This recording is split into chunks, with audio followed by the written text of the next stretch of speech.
الحمدللہ رب العالمین والصلاة والسلام علی سید الانبیاء والمرسلین اما بعد فاعوذ باللہ من الشیطان الرجیم بسم اللہ الرحمن الرحیم اہدنا الصراط المستقیم صدق اللہ مولانا العظیم۔ روحانی پاورفل وظائف میں سے آج ایک اہم سبق دوستوں کی نظر کرنا ہے، جو کہ قرآنی وظیفہ ہے۔ سورۃ کہف کا ایک خاص وظیفہ ہے اور ہر مقصد میں کامیابی کے لیے، اگر قرض ہے سر پہ تو اس کے پڑھنے کا طریقہ پھر بتاتا ہوں کہ اس طریقے سے پڑھی جائے گی۔ اگر شادی کا معاملہ ہے تو پھر جو طریقہ میں بتاتا ہوں اس طریقے سے پڑھیں۔ اگر جادو جنات ہیں یا میاں بیوی کی محبت کی پرابلم ہے کہ میاں بیوی کی طرف دیکھ ہی نہیں سکتا یا بیوی میاں کی طرف نہیں دیکھ سکتی، نفرت پھیل چکی ہے، یہ جو آج کا وظیفہ ہے یہ ایک ایسا خاص وظیفہ ہے، اتنا خاص وظیفہ ہے کہ بزرگان دین فرماتے ہیں کہ ہماری پوری زندگی کی جمع پونجی اس وظیفے میں ہے۔ اور یاد رکھیے گا کہ کئی احادیث مبارکہ سے بھی یہ حدیث جناب علی وظیفہ ثابت ہے۔ مثال کے طور پر حضرت ابو سعید خدری رضی اللہ تعالیٰ عنہ حضور کے صحابی ہیں، حضرت عبداللہ بن عمر رضی اللہ تعالیٰ عنہ یہ بھی حضور کے صحابی ہیں، معاذ بن انس رضی اللہ تعالیٰ عنہ یہ بھی حضور کے صحابی ہیں۔ کافی سارے صحابہ کرام سے یہ حدیث جناب علی وظیفہ ایک ثابت ہے حدیث مبارکہ سے، اور بڑا ہی باکمال اور مجرب وظیفہ ہے۔ یاد رکھیے گا کہ قرآن کریم ایک ایسی کتاب ہے، ہم مسلمان ہیں اور ہمارا عقیدہ ہے کہ قرآن کریم یہ ایک ایسی کتاب ہے کہ دنیا کائنات کا مشکل ترین مسئلہ کیوں نہ ہو، الحمدللہ اس کتاب کے اندر اس مسئلے کا بھی حل ہے، اس مسئلے کا بھی حل ہے اس کتاب کے اندر۔ لیکن یاد رکھیے گا کہ ہر وظیفے کو کرنے کے لیے کچھ چند شرائط ہوتی ہیں، جن شرائط کا پورا کرنا یہ اشد ضروری ہوتا ہے، کیونکہ جب شرائط پوری نہ ہوں تو پھر رجت کا مسئلہ بن جاتا ہے۔ اگر شرائط پر پورا عمل نہ کیا جائے، یا شرائط پر تو عمل کرتے ہیں لیکن کرتے کرتے چھوڑ دیا، یا پھر کسی ایسے آدمی کا وظیفہ پڑھا کہ جناب علی جو خود کامل نہیں ہے، ان وجوہات کی بنا سے جناب علی وظائف کرتے گئے، پھر وہ جناب علی رجت پیدا ہو گئی۔ جب رجت ہو جاتی ہے تو پھر کئی دوست آپ پوچھتے ہیں کہ ہم تو وظائف کر کر کے تھک چکے ہیں، کام نہیں ہوتا، یا کچھ لوگ تو اتنے مایوس ہو چکے ہوتے ہیں نا کہ وہ کہتے ہیں کہ یار اب کیا کریں، کہ بس یہ یوٹیوب کے پہ اوپر جو وظائف آتے ہیں لوگ بس ایسے اپنا چینل چلا رہے ہوتے ہیں، ان کا کوئی پتہ نہیں ہوتا۔ نہیں، ایک بات تو میں یہ ایک بات بتاتا چلوں، الحمدللہ الحمدللہ الحمدللہ تحفظ اسلام چینل سے بہت زیادہ ہی لوگوں کو فائدہ ہوا ہے، بہت زیادہ۔ آج بھی الحمدللہ مجھے ابھی تھوڑی دیر پہلے سبق پڑھانے سے 15-20 منٹ پہلے ایک دوست مجھے کال کر رہا تھا گوادر سے، اور مجھے کہہ رہا تھا کہ الحمدللہ مفتی صاحب میں نے اور بھی ہزاروں چینل دیکھے ہیں، لیکن جب سے آپ کے چینل کے وظائف میں نے پڑھے ہیں 6-7 ماہ سے، اور کوشش بھی کر رہا تھا کہ 6-7 ماہ سے کہ آپ سے بات ہو جائے، لیکن بات نہیں ہو پائی۔ آج ہی بات ہوئی ہے، تقریباً 6-7 ماہ سے وہ کالیں کر رہا تھا، اور مجھے بتایا کہ مجھے انتہا درجہ فائدہ ہوا ہے۔ مجھے کہیں سے جو مسئلہ میرا کہیں سے حل نہیں ہو سکا، الحمدللہ آپ کے بتائے ہوئے وظیفے جس طرح آپ نے بتایا ہے میں نے اسی طریقے پر عمل کیا ہے، الحمدللہ میں نے جو بھی وظیفہ کیا ہے فٹ کام ہوا ہے میرا۔ اور میں دعا کرتا ہوں مولا کریم تمام دوستوں کی مشکلات بھی حل فرمائے، اور خوشی ہوتی ہے کہ تحفظ اسلام چینل سے الحمدللہ لاکھوں لوگوں کو فائدہ ہو رہا ہے، لاکھوں لوگوں کو فائدہ ہو رہا ہے۔ اور بتاتا بھی ہوں کہ اس طریقے پہ جناب علی سے. اور ہاں ایک بات ضرور ہوتی ہے کہ کافی دوست احباب ایسے ہوتے ہیں کہ جن کو شکوہ رہتا ہے کہ آپ سے بات نہیں ہو پاتی. ہاں میری مجبوریاں ہوتی ہیں کافی زیادہ، جس کی وجہ سے بات ہونا مشکل بھی ہوتا ہے، ہو بھی جاتی ہے. جو ٹائم ٹیبل پہ کال کرتے ہیں ان سے باتیں بھی ہوتی ہیں، اور جن سے بات ہو جاتی ہے تو الحمدللہ تسلی سے بات ہوتی ہے. کبھی یہ نہیں ہوتا کہ جناب علی بس کہہ دیا ہے کہ تھوڑا سا ٹائم صبر کرنا. بات بھی ہوتی ہے الحمدللہ، اور لوگوں کے فائدے بھی بہت زیادہ ہوئے تحفظ اسلام چینل سے. اور یہ بات نہیں ہے کہ جناب علی خالی بس چینل اور ویڈیو چلانے والی بات نہ، الحمدللہ الحمدللہ الحمدللہ یہ ایک ادارہ ہے. اس لیے چینل کے بالکل فرنٹ کے اوپر ہم نے یہ ایڈریس بھی لکھا ہے. کوئی یہ نہ ہو کہ پتہ نہیں بندہ کہاں ہے یار، کس کونے پہ، نہ ایڈریس لکھا ہوا ہے، مکمل طور مدرسے تک وہ ایڈریس پہنچاتا ہے الحمدللہ. اور فون نمبر بھی ہے ساتھ ہی، اس لوکیشن پہ بھی دوست آپ پہنچ سکتے ہیں. یہ کوئی نہ سوچے کہ بس ایسے بتانے والے، نہ، الحمدللہ ایک ادارے کی طرف سے آپ کو ایک وظیفہ بتایا جاتا ہے اور ایک مجرب عمل بتایا جاتا ہے. بزرگان دین کے زندگی کے جو تجربات ہیں الحمدللہ ان وظائف میں سے ایک وظیفہ بتایا جاتا ہے. لیکن کوشش کیا کریں کہ شرائط پر ضرور عمل کیا کریں. جب شرائط پر عمل نہیں کرتے ایک رجت پیدا ہو جاتی ہے. جب رجت ہو گئی پھر وظائف کرتے کرتے تھک گئی یار، وظیفہ کرتے کوئی اثر نہیں ہوتا، وہ رجت ہوتی ہے. اور رجت کا آخری حل میں نے ایک ویڈیو بنائی تھی، اس ویڈیو کا لنک بھی آپ ڈسکرپشن کے اندر دیکھیں گے کہ ویڈیو کا لنک موجود ہے.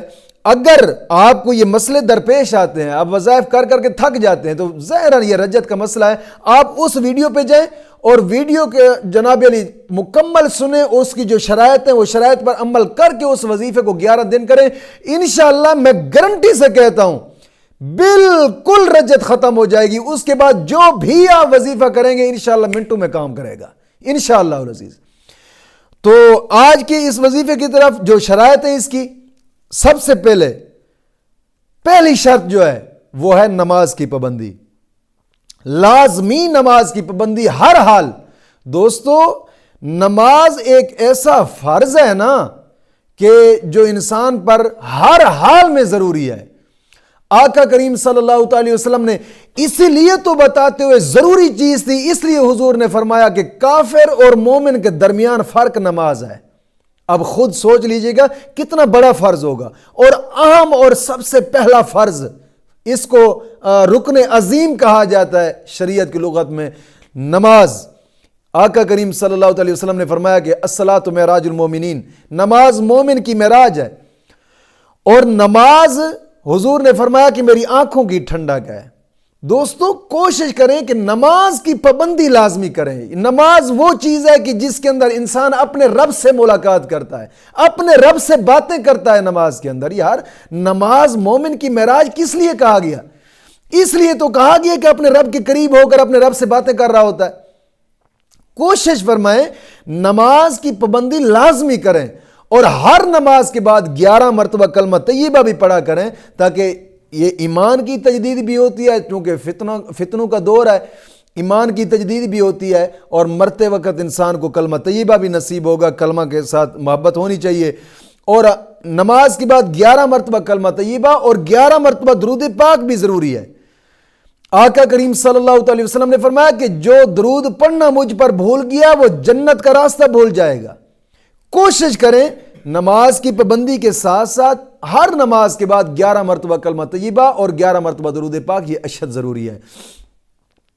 اور دوسری شرط اس وظیفے کی کہ اپنے تمام گناہوں سے توبہ کریں اور آئندہ گناہ نہ کرنے کا پختہ عزم کریں. گناہ نہ کرنے کا پختہ عزم کریں. دوستو توبہ کرنے کے بڑے فائدے ہوتے ہیں. ایک تو انسان اپنے رب کے قریب ہوتا ہے، توبہ کرنے سے انسان کی دعائیں قبول ہوتی ہیں، توبہ کرنے سے رب کا قرب حاصل ہوتا ہے. اللہ قرآن کریم میں فرماتا ہے کہ توبہ کرنے والوں سے میں محبت کرتا ہوں، توبہ کرنے والوں کو میں پسند کرتا ہوں. اور حدیث پاک میں آتا ہے کہ جو انسان گناہوں سے توبہ کر لیتا ہے، توبہ کرنے کے بعد وہ ایسے ہوتا ہے گویا اس نے گناہ کیا ہی نہیں ہے. یعنی توبہ کرنے کے بعد انسان کو رب کا قرب بھی حاصل ہوتا ہے، گناہ بھی معاف ہوتے ہیں، مشکلات بھی حل ہوتی ہیں، دعائیں بھی قبول ہوتی ہیں اللہ رب العزت کی بارگاہ میں۔ اس لیے تمام گناہوں سے توبہ اور آئندہ گناہ نہ کرنے کا پختہ عزم کریں، اور کوشش فرمایا کریں کہ جمعرات کو جو اجتماع ہوتا ہے اجتماعی دعا میں شمولیت لازمی اختیار کیا کریں۔ میں ایڈمن صاحب سے کہہ رہا ہوں کہ وہ کوشش کریں گے کہ اجتماع کے اندر جمعرات کو جو اجتماع ہوتا ہے اس اجتماع کو لائیو چلائیں تاکہ دوست احباب اس میں شمولیت اختیار کر سکیں۔ اور تیسری شرط اس وظیفے کی یہ ہے کہ روزانہ نماز فجر کے بعد کم از کم 2 رکوع قرآن پاک کی تلاوت کے لازمی کریں، لازمی قرآن پاک کی تلاوت کے 2 رکوع کیا کریں، کہ حدیث پاک میں آتا ہے جو انسان قرآن پاک کی تلاوت کرتا ہے مولا کریم ہر حرف پر اس کی 10 نیکیاں عطا فرماتا ہے اس کو، اور 10 گناہ معاف کرتا ہے اور 10 درجات بلند کرتا ہے۔ اور حدیث پاک میں آتا ہے کہ جو صبح صبح قرآن پاک کی تلاوت کرتا ہے مولا کریم سارا دن اس کا اچھا کر دیتا ہے۔ اور قرآن کریم کے ساتھ یاری انسان کو دنیا میں بھی سرخرو کرتی ہے اور آخرت میں بھی سرخرو کرتی ہے۔ تو کوشش فرمایا کریں کہ روزانہ نماز فجر کے بعد کم از کم 2 رکوع قرآن پاک کی تلاوت کے لازمی پڑھیں، لازمی۔ حدیث پاک میں آتا ہے کہ قرآن پاک کی تلاوت کرنے کے بعد انسان جو بھی دعا مانگتا ہے مولا کریم اس کی دعا کو قبول فرماتا ہے۔ کچھ دوست اب آپ کومنٹ میں پوچھ رہے ہوتے ہیں کہ اگر صبح قرآن پاک کی تلاوت نہ کر سکیں تو جس وقت جی چاہے آپ کریں، دوپہر کے وقت کر سکتے ہیں، زور کے وقت کر سکتے ہیں، عصر کے بعد، مغرب کے بعد، عشاء کے بعد، 24 گھنٹے کے اندر کسی وقت بھی جناب علی قرآن کریم کی 2 رکوع کی تلاوت کر لیا کریں، شرط بھی پوری ہو جائے گی، اجر بھی مل جائے گا، ثواب بھی ملے گا، اور قرآن کریم کی تلاوت کرنے کے بعد دعا مانگیں انشاءاللہ جائز دعا مولا کریم دعاؤں کو بھی قبول فرمائے گا۔ اور چوتھی شرط اس وظیفے کی یہ ہے کہ اس وظیفے کو کرنے سے پہلے تھوڑا سا صدقہ لازمی کریں۔ حدیث پاک میں آتا ہے الصدقہ ترد البلا، صدقہ مصیبتوں کو ٹالتا ہے، مشکلات دور کرتا ہے۔ اور اپنے قریبی رشتہ دار، بہن بھائی یا غریب یتیم مسکین آپ کے قریب ہیں ان کے اوپر خرچ کر دیں، اگرچہ 10 روپے کیوں نہ ہو صدقہ کریں لازمی۔ یا ساتھ کہیں اللہ کا گھر مسجد زیر تعمیر ہو رہی ہے وہاں پر خرچ کریں، کہ حدیث پاک میں آتا ہے کہ جو مسجد کی تعمیراتی کام میں آدھی اینٹ خرچ کرتا ہے مولا کریم اس کا بھی محل جنت میں بنا دیتا ہے۔ یا دین کی اشاعت کے ادارے جس طرح کے مدارس ہیں ان میں کام زیر تعمیر ہو، جس طرح کہ اب ہماری درسگاہ ایک زیر تعمیر ہے جس میں کافی سارے خرچ اخراجات، سریے کی ضرورت ہے، سیمنٹ کی ضرورت ہے، بجلی کی ضرورت ہے، یہ درسگاہ زیر تعمیر ہے۔ اب چونکہ شعبان کا مہینہ ہے، زکوٰۃ کا بھی موسم بہار ہے، رمضان شریف بھی ہے، تو اپنے اس ادارے کے ساتھ زکوٰۃ کے لحاظ سے بھی خصوصاً تعاون فرمائیں۔ زکوٰۃ ایسی چیز ہے کہ جو مدارس کے اوپر خرچ ہوتی ہے، ظاہری بات ہے رمضان شریف آ رہا ہے، رمضان شریف کے اندر مسافر طلباء نے روزے بھی رکھنے ہیں، راشن پانی میں اپنا حصہ پایا کریں، یہ جنت خریدنے والے کام ہیں۔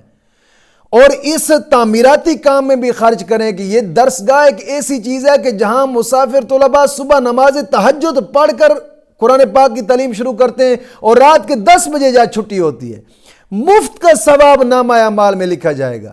اگرچہ تھوڑا ہی خرچ کیوں نہ ہو، اسی تھوڑے کا خرچ بھی جب ہم اس کا ثواب قبر کے اندر دیکھیں گے نا وہاں پچھتاوا ہوگا کہ کاش کہ پوری زندگی کی جمع پونجی اس راستے پہ لگا دیتے یار۔ اور حدیث پاک میں آتا ہے جو شخص دنیا میں رہ کر قرآن کی حفاظت کرتا ہے مولا کریم قبر کے اندر جہنم کی آگ سے اس کو محفوظ فرمائے گا۔ اور یہ صدقہ جاریہ ہے، صدقہ جاریہ ایک ایسی چیز ہے کہ جب تک تمہارے پیسے کے ساتھ کوئی چیز لگی رہے گی اس وقت تک تمہارے نامہ اعمال میں فرشتے نیکیاں لکھتے رہیں گے۔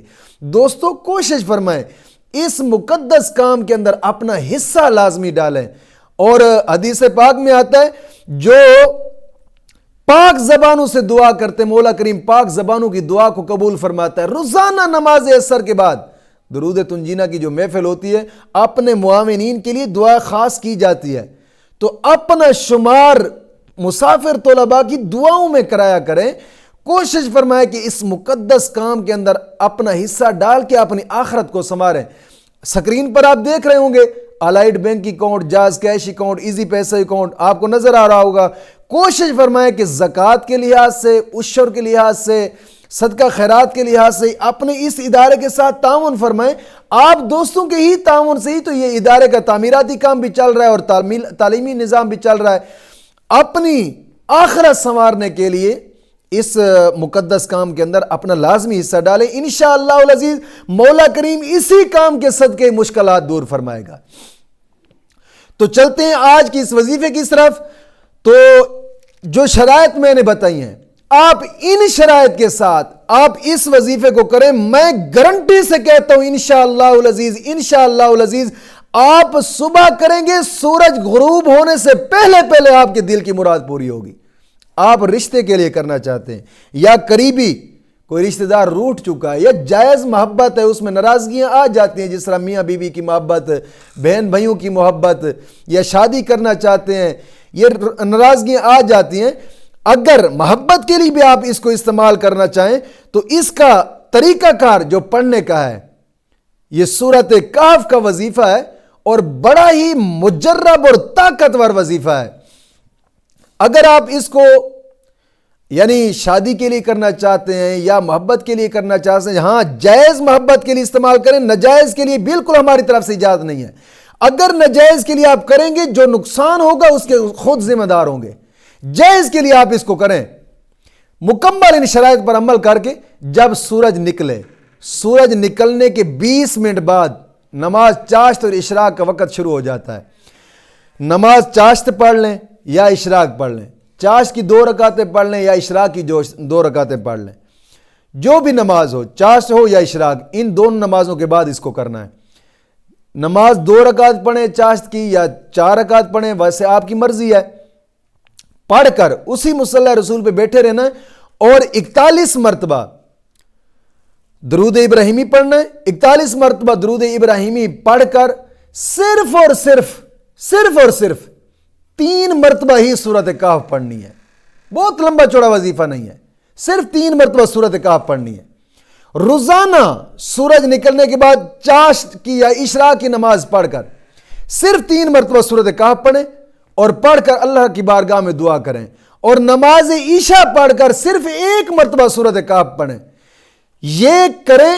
آپ صبح سورج نکلنے کے بعد اس وظیفے کو کریں گے, میں گارنٹی سے کہتا ہوں انشاءاللہ العزیز سورج غروب ہونے سے پہلے آپ کے دل کی مراد پوری ہوگی انشاءاللہ العزیز.